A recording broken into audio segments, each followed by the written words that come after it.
What is up, bros and broettes? You know who it is. Your one and only Maximus Pump, aka Pump Skywalker. And in today's video, let's talk about 5 truths about bulking that they don't tell you, or 5 truths about bulking that you should know. Truth number 1, cost of food. Cost of food is an ongoing thing, and it will be a thing continuing on as we get further and further ahead into the future.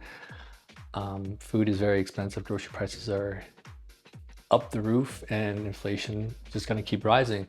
So what a lot of people don't talk about is the cost of food when it comes into bulking. So when you're just getting into fitness, you're kind of just eating food that you would, just whatever you feel like. When you start bulking, you kind of have a consistent amount of food that you need to be eating daily, and you might find foods that will work with you and that foods that won't work with you. And sometimes when you're buying food, you have to buy in bulk, so you're spending more money buying that food in bulk, as if you were to go to like something like Walmart or No Frills, Superstore, one of those more like cheaper grocery store types. You could be paying more for a smaller portion of food. I go to Costco and I buy in bulk, so Costco is you're pretty much buying for a family of 5, and my grocery bills are probably, I want to estimate $500 to $600 a month, up to 8 and sometimes 1,000, sometimes depending on how much food I'm buying that day. Because I usually buy a lot in bulk and then I just kind of prepare it over time. But there are foods that I need to buy individually every week, like vegetables and fruits that like perishables that can expire a lot quicker. So I'm buying those weekly. And yogurt's pretty quick. Like Greek yogurt you can eat that pretty quick, and it's very expensive. So you need to factor in foods that you're going to be eating on a daily basis, and whatever you decide, it could be more costly eating that food. So like peanut butter could be very expensive, Greek yogurt's expensive, protein powder can be as well. So if you're someone whose diet is tailored towards more expensive foods, you're going to be paying more. But you're also going to be paying more because now you're not eating just randomly. Now you're eating foods that you need to eat to get more calories in. So just by eating more calories, you're eating more food. So therefore you're spending more money. So you need to factor in that when you decide to get into your fitness journey, that you need to have the appropriate amount of money that you need in order to bulk up and buy more food. Otherwise, you're kind of just going to be spinning your wheels in a circle and going nowhere. Because I've bulked as a broke college student, and I have bulked out of high school with no job, and it's very expensive. I could afford a gym membership, but I couldn't afford, protein powder, and I couldn't afford to buy more food to get more calories in. So what ended up happening was I just basically maintained my weight or slowly gained over time, but I wasn't really building a lot of muscle. I wasn't really getting strong in the gym because I didn't have enough money to buy more food to help support the muscle growth, right? I was always eating below maintenance or around maintenance. But in order to bulk up, you need to eat around your maintenance or plus 500 calories more. So that would cost more money to buy a little bit more food. So that's something that you need to factor in, is budgeting for more food. So when you start your fitness journey, just realize either you're going to cut or you're going to bulk, but you're going to be spending more money, probably double the amount of money that you would compared to if you just didn't work out, didn't bulk up, didn't do anything. You're going to be spending more money otherwise just to buy more food.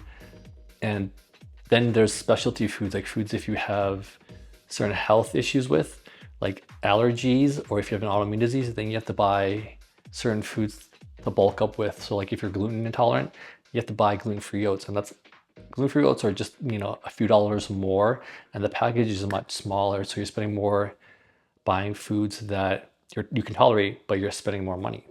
Another truth that they don't tell you is that you will be eating for 2 or 3 people. So you're not eating for yourself anymore. You're eating for 1.5 or 2 or sometimes 3 other people.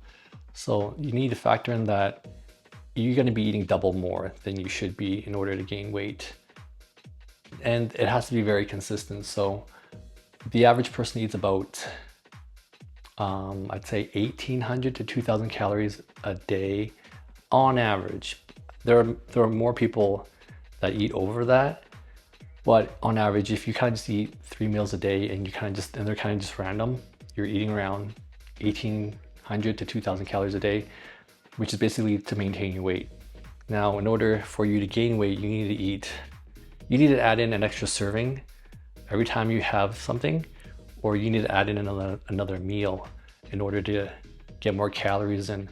So if you are someone that eats, let's just say you have a cup of rice and then a chicken breast and then veggies on the side.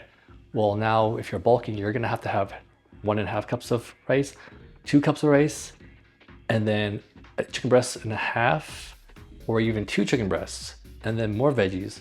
And then you can also add in other stuff like, eggs and then cheese. And so you have to eat more calories in order to grow. So now you're eating not just for one person, you're eating for 2 or 3.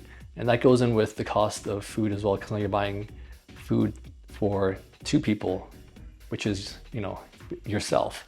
So you're eating for 2, you're eating for 3. So therefore you're spending more money that way in order for you to eat more calories. So that's another thing to consider when you're starting your fitness journey, is that you're gonna be spending a lot of money and you're gonna be eating for 2 or 3 people as you continue to gain weight. When you hit around, if you wanna break around the 200-pound mark, you're gonna be eating for at least 2.5 people. So you're gonna be spending a lot more to get to 200 pounds as opposed to if you're 130 pounds and you're trying to get to 150, you probably won't be spending too much money, but you're still going to be eating for 1.5 person or even up to 2 people. So that's something to consider. Another thing to consider is you need to be eating consistently all the time. So you're going to have breakfast, there's going to be a lunch. Well, I would say breakfast, snack, lunch, snack, and then if you work out, your pre-workout meal, and then your post-workout meal, and then that could be supper as well. And then depending on how active you are, there might just be a meal before bed. How active you are and how quick your metabolism is using up your caloric energy throughout the day. So if you're someone that does construction or a physical labor job, like a physically manual labor job, you're going to be using a lot more calories. Your metabolism is just going to be utilizing all those calories really quick. So that means you're going to be eating a lot more to compensate for that. So if you do construction, you're burning double amount of calories compared to someone that just has an office job. So you have to factor in the calories that you're using at your workplace and then the calories that you'll be burning at the gym. So then you need to make up for it by eating more calories to fill in those gaps. Because if you have a manual labor job and you're burning 1,000 calories at that job, well, now you just added an extra 1,000 calories to your daily intake that you need to eat before the end of the day. So that could be you could be eating up to 6-7 meals a day, unless you properly measure things out properly.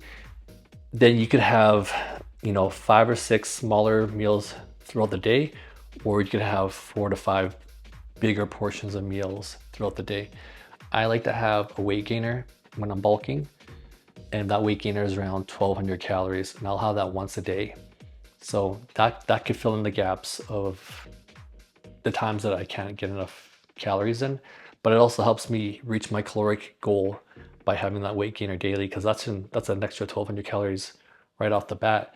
And then you count all the food that you're eating throughout the day. So if I eat 2,000 calories a day and then I have my weight gainer on top of that, well, then I'm at 3,200 calories, and then I've hit my caloric intake goal for the day. So you need to factor in that, but you need to factor in that you need to be eating it consistently. Sunday to Sunday, breakfast, snack, lunch, snack, pre-workout meal, post-workout meal, late night meal, and sometimes I would say AM meal, meaning late in the night, I've woken up at 2 or 3 a.m. just to pound back the protein shake and then go back to bed just because I was hungry and I didn't hit my caloric intake for the day, the previous day. And or you wake up in the middle of the night to eat or have a shake to add in the extra calories that you're going to be having for that day. So if you spend 8 hours sleeping and then you go straight to work and to the gym, you might miss a meal. So it might be advantageous to have a meal sometime around 2 or 4 a.m. just to make up for the meal that you're going to be missing throughout the day. Another thing that they don't tell you about is that you overestimate calories. Yes, a lot of people will say, I eat 5-6 meals a day. I can eat McDonald's. I can have a whole pizza by myself. I could eat this, I could eat that, and I'm still not gaining any weight. Well, you're actually overestimating the amount of calories that you're eating. Because if you're eating a full pizza, you're eating McDonald's, you're eating fast food 2-3 times a day and you're not gaining any weight, well, guess what? You're not eating enough. So you're overestimating how many calories you're eating. If you think you're eating 5,000 calories, I guarantee that you're not, because eating 5,000 calories means you will gain weight, believe it or not. Unless you have some sort of medical issue where it's physically impossible for you to gain weight, you're just overestimating your calories. And a lot of people will overestimate using apps, certain apps. Like there's an app on TikTok that's going through the rounds where you take a picture of a food and it calculates the calories for you. That doesn't work because the food can't calculate that portion size, and it can't calculate if you used oils in that meal. So if you were making a stir fry and you use 3 tablespoons of oil, which is 100 calories each, 120 calories each, and then a picture can't tell that you added 3 extra tablespoons of olive oil into that meal, right? So those apps are trash. So I would not trust any one of those apps. You have to do things manually when it comes to measuring out your food and calculating the calories.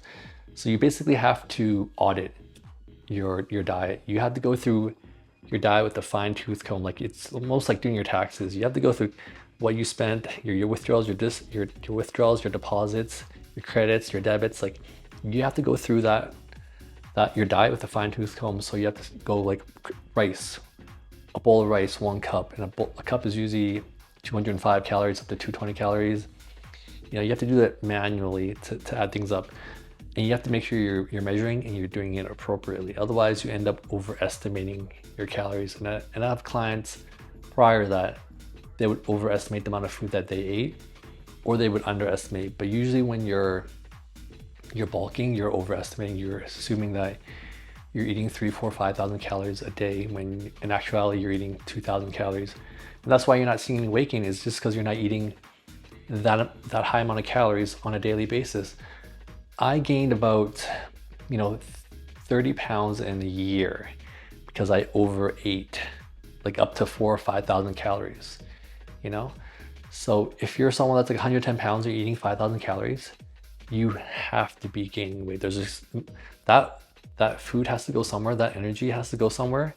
It can't just like disappear out of your body. You don't just poop it out like that. It needs to be absorbed and used up. So if you're 110 pounds and you're eating 5,000 calories, you will gain 6, 7, 8, 10 pounds a month if you're actually eating 5,000 calories. If you're not, then you're not going to gain any weight. Your weight will just fluctuate throughout the day. So you need to manually track your calories, go through it, fine-tooth comb, ingredient by ingredient.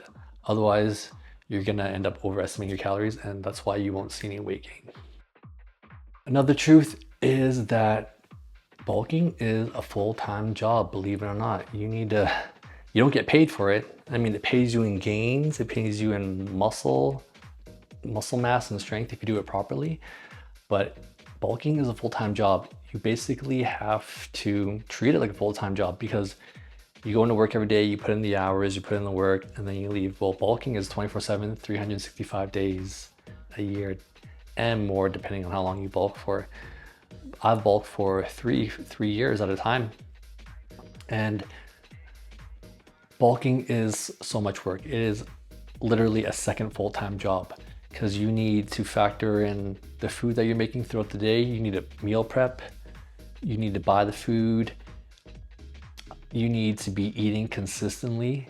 So like I said previously, breakfast, snack, lunch, dinner, or breakfast, snack, lunch, snack, dinner, pre-workout meal, post-workout meal, late night meal. That's 5 to 6 meals a day, every day. So 7 days a week, 5 to 6 meals a day. And then you gotta factor in for the week, for the month, for the year. So, and if you happen to miss a day where you don't eat, that's fine. You can always make it up, but you still have to factor in that you need to be eating a certain amount of calories day in, day out, consistently, the right types of foods, the right amount of protein day in, day out. It's a full-time job because now you have to, and then you have to track the calories. The longest I've ever tracked my calories was, over 700 days. For 750 days, I tracked my calories so I could see like how much I'm eating and how much weight I'm gaining throughout the months and throughout the years. So it was very time consuming, but once you get everything down, it's pretty simple. It's pretty quick to do, but it is a full-time job and you have to treat bulking like a full-time job. If you don't eat the amount of calories that you want or that you need during the day, and you kind of just like eat whatever, then your weight gain will just kind of be whatever, right? It'll be up and down. So if you had decided like, you know what, I'm not gonna have my meal, I'm gonna wait 4 or 5 hours and then I'll have a large meal, and then wait a couple hours and then I'll have like some dessert. Well, that's all fine and dandy, but that just might not add up to the amount of calories that you need, and it's very inconsistent, and it's not the right amount of food that you're eating. It's not the right type. Like if you have dessert, and it's okay to cheat when you're bulking, but you could have had a protein shake or a weight gainer, but then you opt out for some ice cream, some with high sugar, but that ice cream is like 500 calories, and then your weight gainer is 1,000 calories. So you're losing 500 extra calories that could be going towards your weight gain. So you need to consistently track your calories. You need to be consistent with it. You need to be doing it day in, day out, week to week, month to month, year to year in order to see results. Otherwise, if you're inconsistent with the planning, your weight gain will be inconsistent, and therefore you won't see a lot of progress, and then you'll just be spinning your wheels over and over, wondering why I can't gain any weight. But yeah, guys, bulking isn't fun and games. It's not a walk in the park. It's not as simple as people make it out to be. People say just lift heavy, eat a lot of food, and you'll grow. And if you want to break it down in simplest terms, that's all you need to do. But it doesn't really tell you too much about the certain processes and detailed things that you should know when it comes to bulking. Like the simplest term is just eat a lot, lift, but that really doesn't tell you too much about it. So I think I might make a part 2 because there are things that I left out, and this video is getting kind of long. But I hope you watch through it. Take these things and consider them when you are trying to get into your fitness journey. I'm not trying to deter you from getting into your fitness journey, but I want you to know that when you get into it, there is going to be some obstacles that you're going to have to overcome when it comes to bulking, because it's not simple black and white, do this, do that. There's just a lot more things that go into bulking, and if you want to do it the right way, you need to know how to do it. So hopefully you watched the full video and you enjoyed it. I'll try making part 2 later on, but until then, I'll see you guys next one.